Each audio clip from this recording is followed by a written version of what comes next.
আপনারা জানেন গতকাল গোপালগঞ্জে আমাদের শান্তিপূর্ণ পূর্ব ঘোষিত কর্মসূচিতে আক্রমণ চালানো হয়েছে।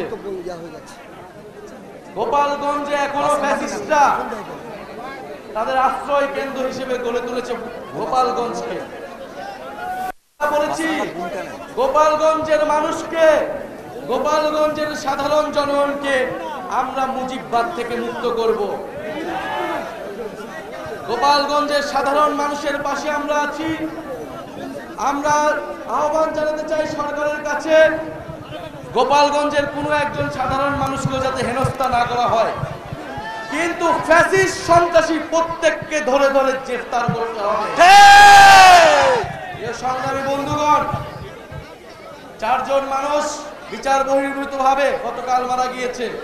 আর যারা রিফাইন্ড আওয়ামী লীগ বাংলাদেশে প্রতিষ্ঠা করতে চায়, আমরা এখনো সময় দিচ্ছি, আইনি ভাবে শান্তিপূর্ণ ভাবে এই সকল সন্ত্রাসীদের গ্রেফতার করা হোক। আর না হলে আমরা অবিলম্বে গোপালগঞ্জে এবার মার্চ করব, এবং এবার কিন্তু আমরা ফিরে আসার জন্য মার্চ করব না।